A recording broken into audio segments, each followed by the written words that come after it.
Welcome to literary and jury charge practice.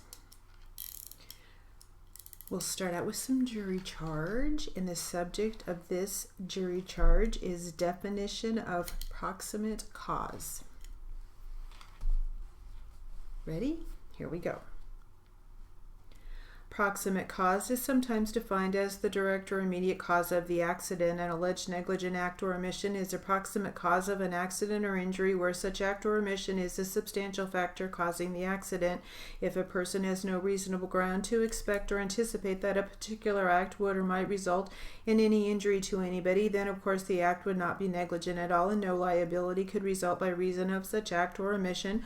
But on the other hand, if the act is one which the party ought in the exercise of ordinary care to have anticipated was liable to result in injury to others, then he is liable for any injury proximately resulting from it, although he could not have anticipated the particular injury which did happen. Consequences which follow in unbroken sequence without an intervening efficient cause from the original negligent act are natural and proximate, and for such consequences the original wrongdoer is responsible even though he could not have foreseen the particular results which did follow.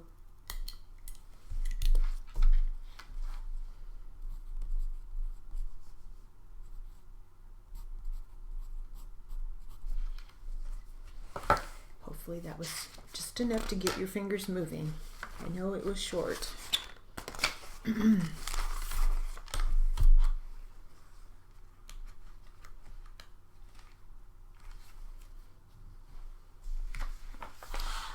let's try some literary material that has to do with being a court reporter. Ready? Here we go. As a court reporter, you need to know that the starting point for all laws in the United States is the Constitution.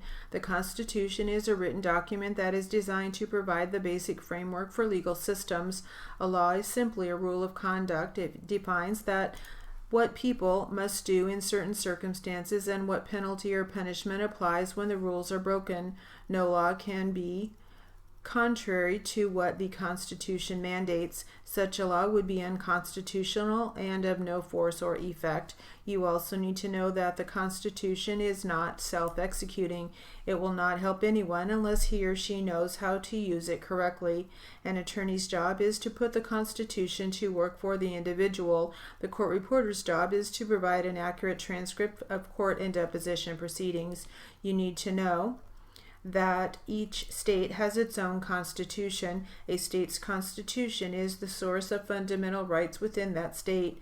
No provision in the state's constitution can be contrary to the Constitution of the United States. In other words, the Constitution is the supreme law of the land. When you think of laws, you probably think about the second type of law called a statute.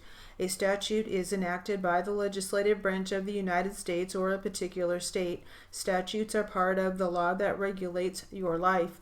Cities and counties pass ordinances and codes which are similar to statutes.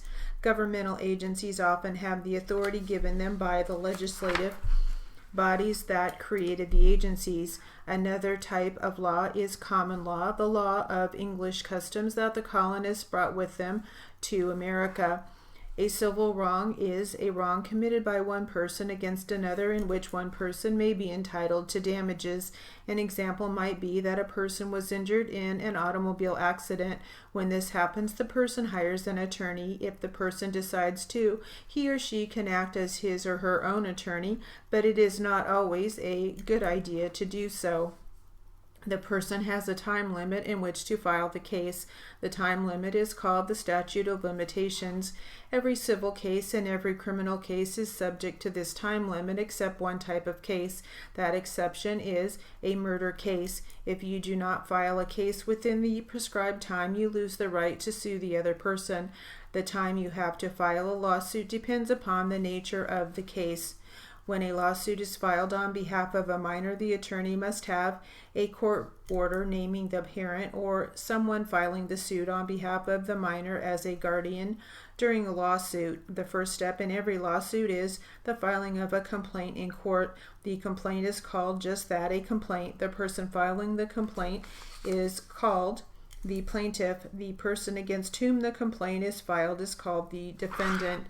The complaint sets forth the reasons why the plaintiff feels the defendant has wronged him or her. It sets forth the legal grounds for the suit. In other words, it sets forth the reason or cause of action. Some various causes of action are as follows: breach of contract, divorce, or negligence. In a breach of contract action, the attorney would allege in the complaint that the plaintiff had a contract. Similarly, if you say one thing at the deposition but another at the trial, your veracity will be questioned at the trial unless you can explain the discrepancy to the satisfaction of the jury. The jury may find it hard to believe anything you say. Because of this, you should answer deposition questions with as much care and thought as if you were sitting before a jury at a trial. The discovery stage of a trial is crucial in preventing either side from being unduly surprised by the other at the trial. It is designed to provide a fair and faster trial. Unfortunately, some lawyers have gotten into the habit of using the discovery process as a means for harassing the other side.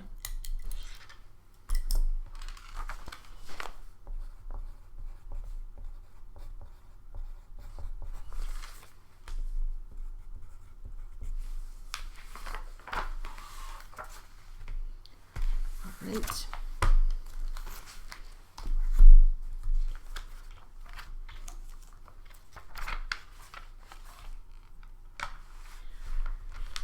This article is called Ruminations on Reporting, and it's actually an article from a few years back, so keep that in the back of your mind.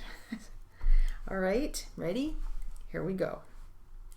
Good afternoon, and thank you for the opportunity to be here today. I'm certainly aware that most of you have spent the whole day, indeed your whole careers, listening to lawyers drone on, so I'll try to be brief and maybe even relevant. When Neith Eckert, RDR, CRR, who helped plan the convention, called to ask me to speak, my first question was, about what? To my surprise, she said that having been raised in a reporting family and having worked in a reporting office, I should choose my topic. When I pressed to make sure that she was really serious and not just being kind, she stuck to her guns. So here goes. I want to spend a few moments with you today talking about the profession, the challenges before it, and one observer's views on its future. While I am a practicing lawyer and have had the privilege of litigating for the past 25 years in the courts of this state, my perspective is a bit wider than the typical lawyer. That difference in perspective comes from having had a father and a grandfather who both made their living in the court reporting field, as well as having not one but two uncles and one cousin who did or do so as well. To be a bit more specific, I grew up with a dad who made his living as an official reporter in media, an uncle who made his living as an official reporter in the Delaware Court of Chancery, an uncle who made his living as an official reporter in the media courts, a granddad who opened one of the first freelance reporting firms in the city of Philadelphia, and a cousin who opened one of the first in Wilmington. To say that reporting is in my blood is perhaps a bit presumptuous, but I can say that for almost all of the time that I can recall as a child and then a young adult, the work of running the freelance reporting firm that my dad and eventually my mom came to run dominated the discussion at the dinner table each and every night. I can also say that it was almost inevitable that I should wind up working at that firm, first during high school summers, then through college, and even occasionally into law school. I am proud to have known or grown up with some of the great men and women of your profession, my dad and granddad, Vince Villaro Jr. and Sr., my cousin Ed Villaro, Ann White, the late Jean Maurer, Jack White, Henry Skogmo, Harry Foster, and many others. Some were regulars at family parties and events, others were guests at professional events. In short, maybe it is in my blood. So enough about my perspective. The question that I set out to answer is this: what is going on in your profession? And will there be a profession here having meetings like this one 15 or 20 years from now? In thinking about that topic, I spent some time thinking specifically about technology and its intersection with the profession, technology in the courtroom and technology in the deposition suite. I got to thinking about things like courts doing away with live court reporters like our bankruptcy court did a few years ago, and spent some time ruminating on one of my favorite recent reads, Tom Friedman's The World is Flat, for its powerful observations about how we are no longer competing with each other, but with transcription centers in Bangalore and Trinidad, and with entrepreneurs in Shenzhen and Mumbai. As I thought about some of these currents which have run through global commerce like tsunamis sweeping in from the ocean, and about the tiny court reporting world has been rocked by one incursion after another against the previously secure positions held by those who have set themselves to the highest standards of competence and professionalism. Like this group, it occurred to me that there is very little that is really new under the sun.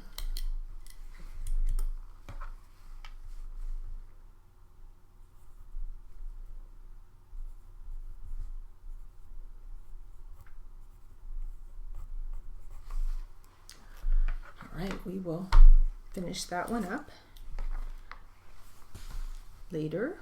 For now, we'll get back to some jury charge practice. The subject of this jury charge is the authority of an agent.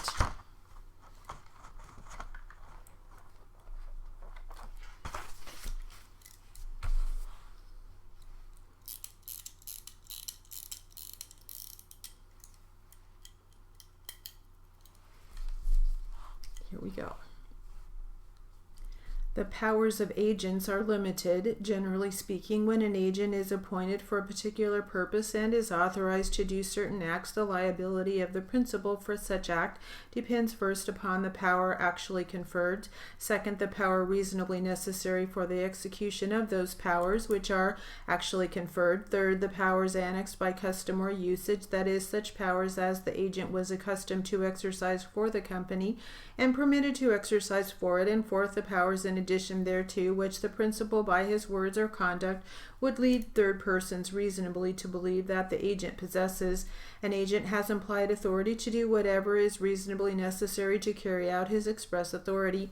It arises out of the authority expressly conferred. A principal is presumed to have conferred all auxiliary authority reasonably necessary to make the express authority effective.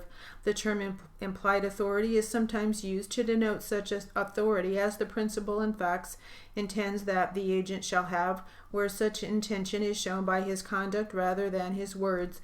The intention of the parties is the real test. A principal is bound by the acts of his agent within the apparent authority which the principal knowingly or negligently permits the agent to assume, or which he holds the agent out as possessing. All such acts as are within the apparent scope of the authority conferred are binding upon the principal, apparent authority being that which, though not actually granted, the principal knowingly permits the agent to exercise, or which he holds him out as possessing. Wherever a principal, on such authority as he appears to have by reason of the actual authority conferred, has placed an agent in such a position or situation that a person of ordinary prudence is justified in assuming that such agent is authorized to perform a particular act on behalf of his principal, and such particular act has been performed, the principal is estopped to deny the agent's authority to perform it. Furthermore, the principal will not be permitted to prove that the agent's authority was in fact less extensive than that with which he was apparently clothed. Also, a party dealing with an agent must prove that the facts giving color to his agency were known to him when he dealt with the agent. He must prove that the agent was acting within the apparent scope of his authority and that he knew the facts giving rise to such apparent authority.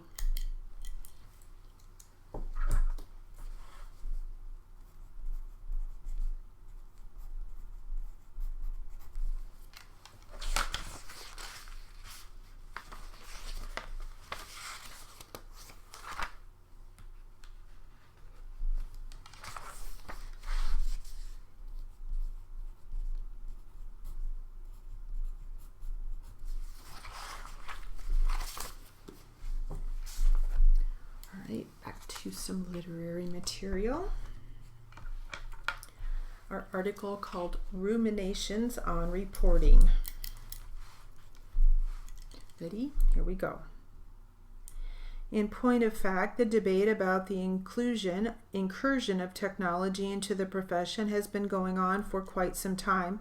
I recall when, as a young man, some 30 years ago, the local profession was rocked when the Delaware County Courts in Pennsylvania installed electronic recording devices and phased out live reporters. I likewise recall the first uses of computer-aided transcription, the introduction of innovations like LiveNote and other real-time transcription software, and the appearance of litigation support as an offering made by reporters and their firms rather than purely by technologists.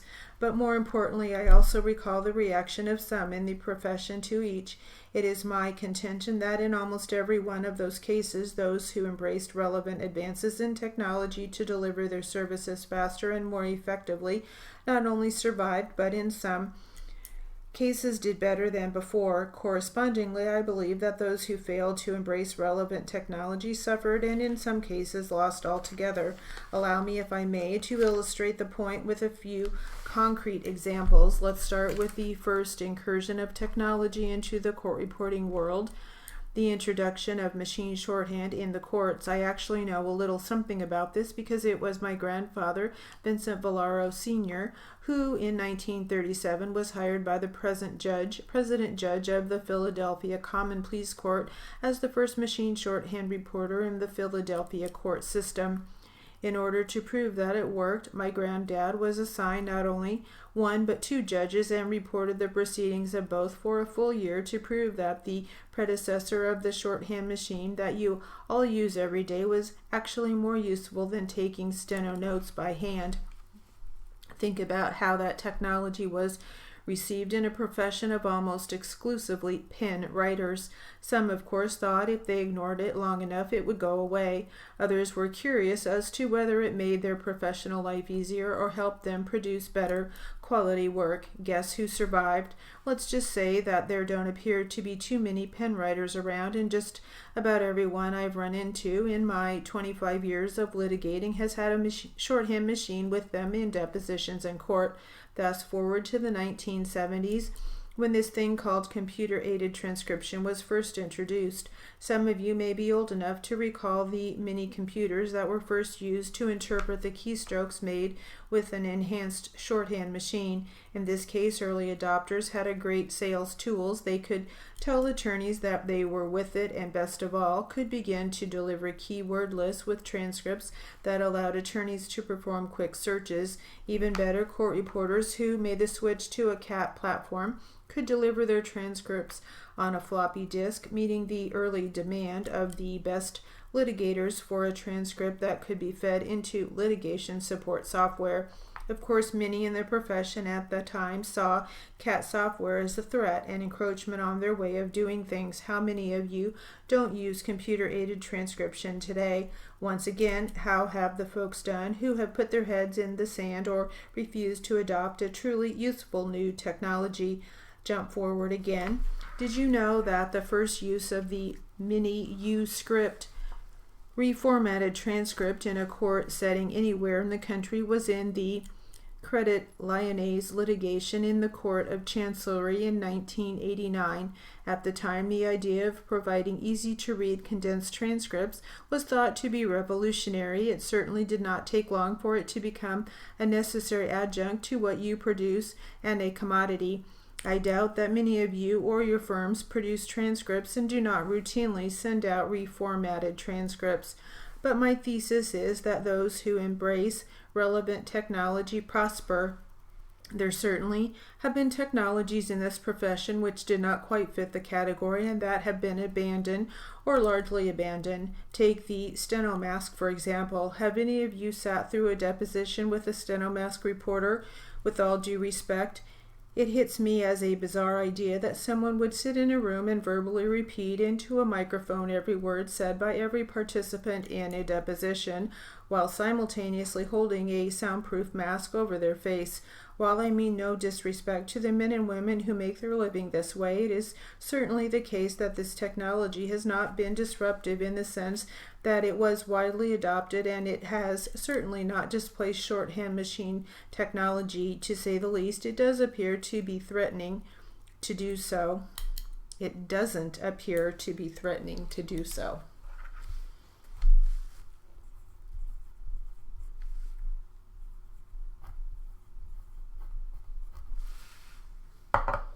This is a long article. We will get back to that. And actually, that will conclude our literary and jury charge practice.